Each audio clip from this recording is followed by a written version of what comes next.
আচ্ছা গাইস, আপনি কি কখনো কল্পনা করছেন আমাদের ফ্রি ফায়ার গেমটার এই অবস্থা হয়ে যাবে? কখনোই কল্পনা করেননি।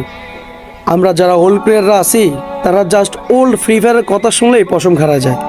আগের সং, আগের গেম প্লে, হিপ হপ দেখলে এই মামা হিপ হপ পড়ছে, একটা স্ক্রিনশট মার, ক্রিমিনাল পড়ছে, আরে বন্ধু আজকে শুক্রবার ডকটেক পূরণ করতে হইব, তুই খেলোস নাই, তোর কাস্টম পাবি না, তোর গিল্ডে কিক মারা দেবো রাত 12টার দিকে, শেষ, তুই আর কাস্টম পাবি না। বন্ধু তুই শনিবারের কাস্টম পাইছিস না, তোরটা আগে বানা, আমি পরে বানাবো।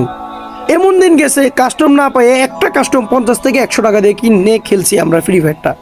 আজকে এই ফ্রি ফায়ারটার কি অবস্থা, 24 ঘন্টার জন্য কাস্টম দেয়, আনলিমিটেড কাস্টম দিয়ে রাখলেও কেউ খেলে না। গেমটা আগের মতো নাই ভাই, কিচ্ছু রেয়ার নাই ভাই। সত্যি ভাই, আমাদের গেমটা কি ছিল আগে, আমরা যদি কোনো হিরোইক, এক স্টার হিরোইক না, জাস্ট প্লাটিনাম ডায়মন্ডের কথাই বলি, উঠলে ভাই নিজেরে নিজে কিং ভাবতাম। আর এখানে যদি আজকে মাস্টারও উঠে যায়, কোনো ফিলই পাই না। সত্যি ভাই, ওল্ড ফ্রি ফায়ার মিসিং, খুব মিস করি আগের বন্ধু বান্ধবগুলো, আগের গেম প্লেগুলো, আগের ফিলিংগুলো।